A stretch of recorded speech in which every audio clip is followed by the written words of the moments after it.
तो hello friends, मैं हूं राहुल कुमार। जितने भी लोग बीएसएससी सेकंड इंटर लेवल की तैयारी कर रहे हैं या फिर आप बिहार के किसी गवर्नमेंट एग्जाम की तैयारी कर रहे हो, तो तैयारी में बहुत ही अच्छे से लग जाओ, क्योंकि बिहार में बहुत अच्छा वैकेंसी आने वाला है। ठीक है, हाल फिलहाल में बहुत सारा बिहार प्रशासन विभाग या बिहार सरकार ने अच्छी अच्छी वैकेंसी को स्वीकृति दी है। तो तैयारी में अच्छे से लग जाओ।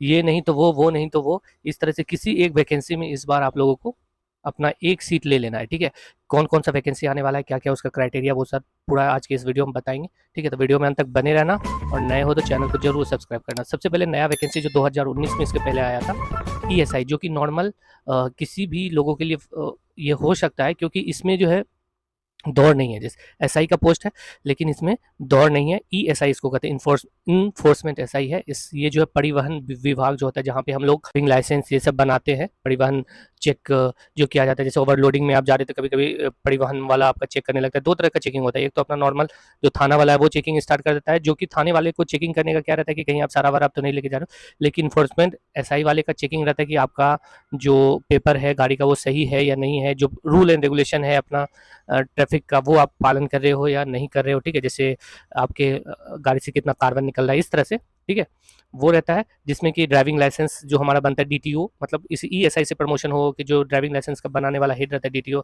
उस या एमबीए इंस्पेक्टर, इस तरह का इसी से बनता है। ठीक है, तो ये वो नॉर्मल वाला ईएसआई नहीं है। तो ये एक अलग सी वैकेंसी इस बार सरकार ने बोली है। हो सकता है 2-4 महीने में ये वैकेंसी आ जाए। ठीक है, या फिर नेक्स्ट ईयर आ जाए।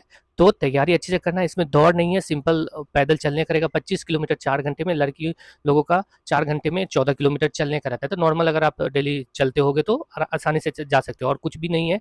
और गोला जंप, हाई जंप, ये सब कुछ नहीं है। सिर्फ सीना चेस्ट, बॉयज़ के लिए चेस्ट 79 सेंटीमीटर का चेस्ट है, फुलाने के बाद 5 सेंटीमीटर बढ़ना चाहिए। ठीक है, इतना है गर्ल्स के लिए, और कुछ भी नहीं है। पीटी होगा, मेंस होगा, जैसे एसआई को होता है वैसे ही पीटी मेंस, और इंटरव्यू होगा 30 नंबर का। ठीक है, अब भी ज़्यादा नहीं जाता है। पिछले बार 230 मार्क्स में 156 नंबर कट ऑफ गया है। तो आप सोच सकते हो कि पीटी वाला सिर्फ क्वालिफाई रहता है, मेंस के मार्क्स से आपको सिलेक्शन होगा। ठीक है, तो चूंकि होता क्या है कि इसमें दौड़ नहीं है, तो बहुत सारे लोग इसमें फॉर्म फिल करते हैं, तो सारे लोग करते हैं, और बहुत सारे लोग नहीं भी करते, क्योंकि सीट ज़्यादा नहीं आता। 400 से 500 या 300, 400, 500 इस तरह से इसमें सीट आता है। ठीक है, फिर भी उतना हम लोगों को नहीं सोचना है। और दूसरा जो है, एक पोस्ट आ रहा है ट्रैफिक पुलिस का। तो बहुत सारे बच्चे जो पुलिस में जाना चाहते हैं, या उसमें ट्रैफिक एसआई भी है या ट्रैफिक डीएसपी भी है, तो ढेर सारा पोस्ट आएगा।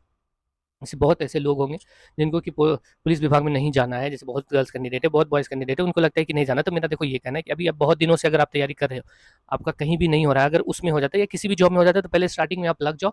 और ऐसा नहीं है कि किसी भी जॉब में आप लगोगे तो आपको पढ़ने का समय नहीं मिलेगा। बहुत दिन से आप तैयारी कर रहे हो, 2-3 घंटा भी आपको पढ़ने का समय मिल जाएगा, तो आपके लिए बहुत हो जाता है। या फिर जब एग्जामिनेशन का टाइम आएगा, तो 15 दिन 20 दिन छुट्टी ले लेना अपने ऑफिस से, तो 20 दिन, और नॉर्मली डेली 1-2 घंटा भी आप पढ़ते रहोगे, तो आपका तैयारी नेक्स्ट एग्जाम के लिए बहुत अच्छा हो जाएगा। इसलिए पहले सिलेक्शन लेने की कोशिश करो। ठीक है, तो ढेर सारा वैकेंसी बिहार में आपको जैसे कि पता ही, पहले तो अपना एसआई 2000 या 2300 के लगभग सीट आने वाला बिहार एसआई का। बिहार सीजीएल का भी लगभग 1000, 2000, 3000 के लगभग वो भी सीट आएगा। फिर बिहार ईएसआई करके वो आने वाला है, ट्रैफिक पुलिस आने वाला है।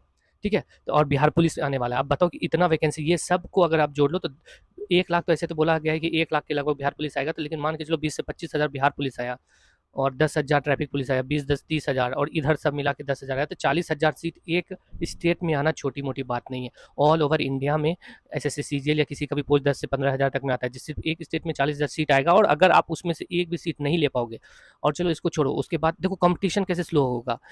टीचर का भी वैकेंसी हो रहा है बहुत सारे लोगों का, तो टीचर वाले तो इसमें आएंगे नहीं। साथ में एनटीपीसी रेलवे का जो सेंट्रल लेवल का एनटीपीसी का भी 20 से 30 हज़ार सीट आएगा। अभी टेक्नीशियन बहुत सारा पोस्ट है। तो बिहार सीजीएल, सेंट्रल सीजीएल में भी 17-18 हज़ार सीट है। तो देखो कंपटीशन बहुत कम हो रहा है, क्योंकि एक साथ बहुत सारे एग्जाम में, लगभग सब एग्जाम में अगर अच्छा खासा सीट आएगा, तो अगर आप मीडियम भी पढ़ने वाले हो, खूब तेज नहीं हो, मीडियम हो, मान लो बीएसएससी का ही ले लो, इंटर लेवल का, कि 100-150 क्वेश्चन का है, उसमें 100, 105, 80, 85, 90, 95 वाले भी हो, तो आपका सिलेक्शन होने का चांसेस बढ़ जाएगा। क्योंकि अलग अलग एग्जाम निकलेगा, अलग अलग फेज का एग्जाम रहेगा। तो जो बहुत सारे लोग हैं कि उनको ये पसंद नहीं है, वो पसंद है, तो उसमें सिलेक्शन होते हैं, उसमें ज्वाइन करते हैं, तो सिलेक्शन होने का चांसेस बहुत बढ़ जाता है। इसलिए आप लोग तैयारी मन लगा के करो, अच्छे से पढ़ो। ठीक है, जीके पे ज़्यादा से ज़्यादा फोकस करो, मैथ को थोड़ा कम फोकस करना, नॉर्मल लेके चलना मैथ को। जीके पे ज़्यादा फोकस करना, क्योंकि अदर जो बिहार का जो भी फॉर्म निकलेगा तो उसमें जीके का पोर्शन ज़्यादा रहेगा। तो आप क्या करो कि मैथ्स, जैसे कि हम अभी हाल फिलहाल में एक वीडियो में बताएं कि रूटीन कैसे फॉलो करें, तो उसमें मात्र हम 2 घंटा मैथ्स के लिए दिए, उसके बाद मैथ्स का टाइम नहीं दिए हैं।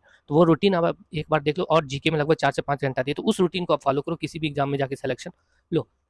रूटीन को फॉलो करने में क्या कि रेगुलर आपको करते रहना है, उसका फल कब मिलेगा, जब 2-3 महीना आप क्रॉस कर जाओगे तो उस रूटीन को फॉलो करते करते तभी मिलेगा, ठीक है। तो आपको ईएसआई दरोगा के बारे में तो आपको बता दिए, ये जो है डिपार्टमेंट है परिवहन विभाग से, का काम है enforcement of act and rules related to motor vehicle. Motor vehicle का एक्ट रूल है उसको लागू करवाने का रहता है। वर्किंग आवर इसका करता है, ये ऑफिशियल जॉब है ईएसआई वाला, अपना जो एसआई है वो, उससे ये बेटर जॉब है। बहुत सारे ऐसे लोग हैं जिनको कि उतना भार दौड़ अच्छा नहीं लगता, तो इसमें जा सकते हैं। सैलरी लगभग उतना ही रहेगा, लेकिन हाँ, कमाई जो आप सोचोगे बिहार दरोगा जैसा बहुत होगा नहीं, लेकिन इसमें भी होता है, ऐसा नहीं कि इसमें नहीं होता, इसमें भी बहुत होता है, लेकिन उससे थोड़ा सा ये रहता है। पोस्टिंग जो है वो आपके जिला में नहीं होगा, अलग अलग जगह हर 3 साल में आपका ट्रांसफर होगा, होम डिस्ट्रिक्ट नहीं मिलता है, ठीक है। एक फायदा इसमें कि ऑफिशियल टाइप का जॉब है, प्रमोशन होगा, inspector, second additional DTO, third DTO. DTO वही होता है जो आपको, अगर आपके घर में कोई डीटीओ बन गया तो सोच लो आपके घर में किसी को भी ड्राइविंग लाइसेंस का कभी दिक्कत नहीं होगा। और आपको पता होगा कि बिहार में ड्राइविंग लाइसेंस बनाने में कितना पैसा खाया जाता है। फिजिकल स्टैंडर्ड है, हाइट 165 सेंटीमीटर बॉयज़ के लिए, गर्ल्स के लिए 150 सेंटीमीटर, 4 घंटा में 25 किलोमीटर दौड़ना है और 14 किलोमीटर गर्ल्स को, ठीक है। चेस्ट फुलाने 79 से 84 तक, पीटी मेंस और इंटरव्यू होगा, 230 मार्क्स का होगा, ठीक है। जैसे नॉर्मली जो सिलेबस अपना एसआई का वही सिलेबस है, उसी तरह से पढ़ना है, ठीक है।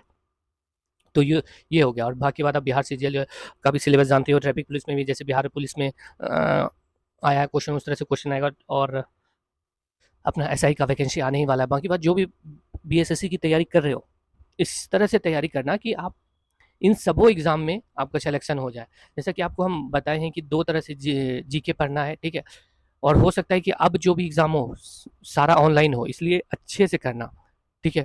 कोई भी अपने अंदर एक्सक्यूज मत पालना कि अगर इस बार, मतलब इस सारे वैकेंसी में आप, अगर आपका नहीं हो पाएगा तो सोचो बाद में आपको बहुत मुश्किल हो जाएगा, क्योंकि इस बार इतना वैकेंसी आने का कारण एक ही है कि आपको पता ही है कि विधानसभा चुनाव, ठीक है। जैसे ही वो खत्म हो जाएगा तो फिर 5 साल में वही बिहार पुलिस 10,000, 8,000, 9,000 करके आएगा। एसआई का भी, मतलब देखो अगर एक बार ढेर सारा बढ़ गया, अभी टीचर में ही देखो मान लो बहुत सारा बढ़ गया, तो फिर तो बाद में दिक्कत ही होगा ना। देखो जिस तरह टीचर में एकाएक रेला आया था और जिसको मन तिसका नौकरी हो गया, जिसके पास सर्टिफिकेट रहा हो गया, उसी तरह इस बार भी इतना इतना वैकेंसी देगा, किसी का भी हो जाएगा। गर्ल्स कैंडिडेट, बॉयज़ कैंडिडेट जो भी हैं, जैसे जिनको बिहार पुलिस नहीं जाना है, ये नहीं जाना, वो कोशिश करो पहले पीटी उसका जो एग्ज़ाम है उसको क्रैक करे, फिर बाद में जाना है कि नहीं जाना वो मत देखना। अगर आपका कहीं भी नौकरी नहीं होगा तो फिर घर वाला ये ही बोलेगा कि अरे कम से कम बिहारो पुलिस हो जाता तो अच्छा होता, ठीक है। तो इसलिए पहले, अगर कहीं नहीं हो रहा है, आपको बार बार दिक्कत हो रहा है और कहीं हो जा रहा है, तो सोचो कि अंदर, मतलब हम चले जाते हैं, देखा जाएगा। अगर बहुत सारा दिक्कत होगा तो रिजाइन तो कर ही सकते हो ना किसी भी नौकरी से, ऐसा नहीं है ना कि अगर कोई भी नौकरी में आप चले गए तो आपको रिजाइन करने नहीं दिया जाएगा, रिजाइन आराम से कर सकते हो, ठीक है। बाकी बात, जैसे बहुत सारे लोग बीएसएससी के बारे में आप लोग जानना चाह रहे हो कि बीएसएससी कब होगा, कब होगा, कब होगा, तो देखो बार बार एक ही चीज़ बोलते हैं कि नवंबर तक ऑनलाइन कंप्यूटर सेंटर खाली नहीं है, 14 नवंबर तक, तो जब भी होगा तो उसके बाद ही होगा। और दिसंबर, अगर इस बीच में एग्जाम नहीं कंडक्ट कराता है तो दिसंबर में सीजीएल मेंस है। वैसे सीजीएल में ज़्यादा दिन चलेगा नहीं, 1 से 2 दिन चलेगा। सीएचएसएल मेंस है वो भी ज़्यादा दिन चलेगा नहीं, लेकिन फिर भी आपको इस बात का ध्यान करना है कि नवंबर तक में आपका सारा काम हो जाए, ठीक है।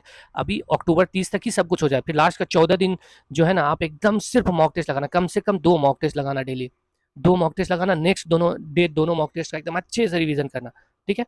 और जैसे बहुत सारे लोग पूछे कि भैया क्या, जैसे एसएससी सीजीएल में मेंस के टाइम ही टाइपिंग उपिंग सब हो जाता है, तो क्या बीएसएससी में भी ऐसा हो सकता है क्या? तो देखो अभी कुछ भी नोटिफिकेशन नहीं दिया तो भाई कैसे हम बता दें, ठीक है। कुछ भी संभावना नहीं देख सकते या संभावित नहीं कर सकते। बाकी बात देखो, कितना भी टाइम रहेगा, इसलिए ही आपको बोल रहे कि आप लोग अभी से ही ऐसा तैयारी करो कि मेंस में उतना तैयारी करने की जरूरत ना पड़े। मान लो मेंस के टाइम ही आपका टाइपिंग ले लिया, ठीक है। मान लो उसी टाइम बोल दिया कि जिस टाइम मेंस होगा उसी के सेकंड शिफ्ट में मतलब टाइपिंग होगा, तो फिर आप क्या करोगे? आप छठी जाओगे, फिर आपको दिक्कत ही हो जाएगा। तो इसलिए उस टाइम वही करना है कि तैयारी ऐसा करना है कि आपको मेंस में, मान लो आपको टाइपिंग का डेट दे दिया, तो आप कम से कम, हम जो टाइपिंग जो जिस अभी नौकरी करे पोस्टल असिस्टेंट, उसमें 40 से 42 दिन में हमने 42-43 का स्पीड लाया था। तो वो हम आपको बता सकते हैं कि टाइपिंग में कैसे स्पीड आएगा, ठीक है। वो सारा हम बताएंगे और आप ले आओगे, लेकिन उसके लिए 40 दिन तो चाहिए, कम से कम 30 से 35 दिन चाहिए ताकि आप कर पाओ। और उस 30 से 35 दिन भाई हम किए थे तो 6 से 7 घंटा हम टाइपिंग मारते थे, 2 घंटा 2 घंटा इस तरह से कर करके लगाते थे, ठीक है। तो वो उस तरह से आपको हम करवा सकते हैं, लेकिन अगर ये 6 घंटा मारोगे तो फिर तो आपका जो मेंस का एग्ज़ाम है उसमें आप चले जाओगे, मतलब उसमें फिर आपका सिलेक्शन नहीं हो पाएगा। तो फिर वही है कि तैयारी ऐसा करना है कि मेंस में थोड़ा कम भी टाइम आप दो तो आपको उतना दिक्कत ना हो। बाकी बात हमेशा कट ऑफ के बारे में मत पूछो, और कट ऑफ आपका 150 में 150 क्वेश्चन है। बाकी बात जिसको जितना नंबर आ रहा है उससे आप आगे बढ़ने की कोशिश करो, क्योंकि जितना नंबर आप आगे बढ़ोगे बीएसएससी वाले, आपको उतना अच्छा पोस्ट मिलेगा, मनचाहा पोस्ट मिलेगा। आप एक जगह स्थिर हो जाओगे तो दिक्कत होगा। जैसे मेरे बहुत सारे दोस्त हैं, मित्र हैं जो यूट्यूब पे कमेंट करते हैं, तो बहुत सारे और भी लोग हैं जो तैयारी कर रहे हैं, ठीक है। तो हर लोग एकदम लगा पड़ा है, बहुत लगा पड़ा है, इसलिए उसके अकॉर्डिंग ही आप तैयारी करो, मन लगा के करो, डीमोटिवेट कभी भी मत हो। 90 85 से 90 इस तरह से, या 70 75 80 नंबर आ रहा है, अभी भी 2 से 3 महीना है, 3 महीना में बहुत कुछ कर सकते हो। फोकस करो उस चीज़ पे, किस चीज़ पे नंबर कम आ रहा है। मान लो रीजनिंग में कम आ रहा है, मैथ में कम आ रहा है, तो उस पर फोकस करो, उस पर ये जानने की कोशिश करो क्यों कम आ रहा है, क्या हम प्रैक्टिस कम किए हैं, बस इस चीज़ को फोकस करो। मॉक टेस्ट लगा रहे हो, उसमें गलती हो रहा है, उसको ध्यान करो क्यों गलती हो रहा है, बार बार इसको क्यों गलती हो रहा है, इसी चैप्टर का क्यों हो रहा है, तो उसमें फोकस करो। जब तक गलती को सुधार नहीं करोगे तो आगे नहीं बढ़ पाओगे। आप लगातार मॉक टेस्ट, बहुत सारे जो कैंडिडेट बहुत वीडियो नहीं देख रहे होंगे तो उनको वो भी वही कर रहे होंगे, लगातार मॉक टेस्ट दे रहे, जो गलती हो रहा है उसी टाइम देखे हो गया। नहीं, गलती चीज़ को आपको बहुत जितना अच्छे तरीके से आप बनाने वाले को देख रहे हो, उससे अच्छे तरीके से आपको गलती को भी देखना है कि आप गलती क्या कर बैठते हो हमेशा, ठीक है। तो गलती वाले को अगर आगे आपको बढ़ना है तब क्या गलती करते हो उसको देखना है। एक कॉपी एक ले लो, इस तरह का डायरी ले लो, डायरी में लिखो कि हाँ हमेशा हमको इस चैप्टर में दिक्कत है, इस चैप्टर में दिक्कत है, फिर उस चैप्टर पे वर्क करो, बहुत फायदा मिलेगा। मिलेंगे नेक्स्ट वीडियो में। और भी कुछ आपको जानकारी चाहिए तो कमेंट करना, लेकिन हाँ तैयारी अच्छे से करो, मन लगा के करो, अच्छे से जीके पढ़ो, जो भी बुक है उसको रिपीट के पढ़ते रहो, सिलेक्शन हो जाएगा आपका, बहुत वैकेंसी आने वाला है, ठीक है। चलो।